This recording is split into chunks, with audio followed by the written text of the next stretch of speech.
వెంకటరెడ్డి గారు నాకు దేవునితో సమానం.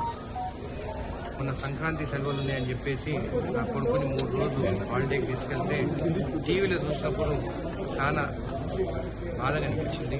వెంకన్న నేను విషయం ఇచ్చి చంపానని చెప్పడం ఇంకా బాధగా అనిపించింది. వెంకన్న ఒక తెలంగాణకి బ్రాండ్ కోమటిరెడ్డి బ్రదర్స్.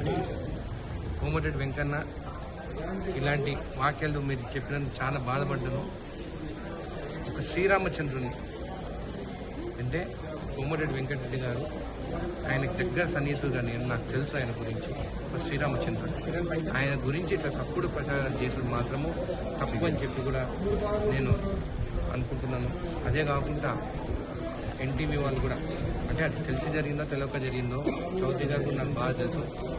అయితే ఎట్లా జరిగిందో కూడా తెలియదు. సరే, ఎంక్వైరీ జరుగుతుంది. ఎంక్వైరీ జరిగినప్పుడు మనకు కొన్ని నిజాలు తెలుస్తాయి. కోమటిరెడ్డి వెంకటరెడ్డి అన్న మీకు కావాలంటే ప్రజలు ఆయన తెలంగాణ కోసం మినిస్ట్రీ పదవి వద్దని చెప్పి రిజైన్ చేసి వచ్చినాయి. అంత పెద్ద మంచి పైన ఇలాంటి వీడియోలు తీయడం కరెక్ట్ కాదు.